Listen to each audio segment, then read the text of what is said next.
Hai.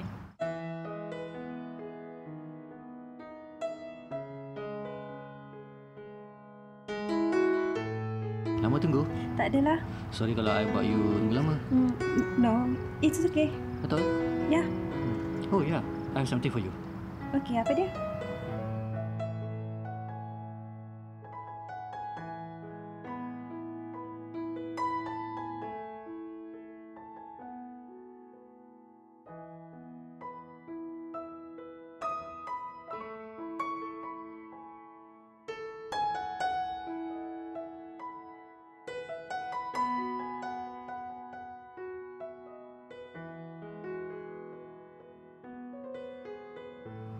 So, how are you?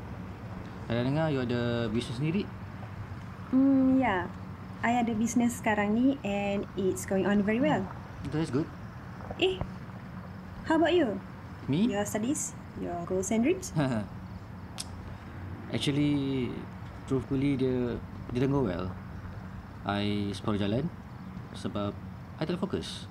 So I failed, I come back and then I cari kerja untuk tampung hidup I. That bad? Ya.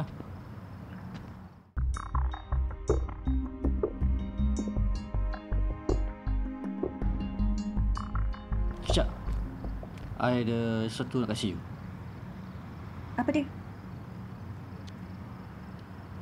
Ingat tak? Ni gambar lama. Actually, ada sesuatu nak bilang you. That's why I nak jumpa you hari ni. Sebenarnya macam ni. I really miss you.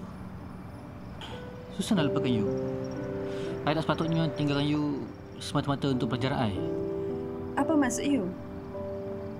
I sedar kesilapan I masa lalu.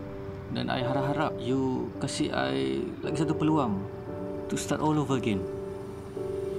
Please.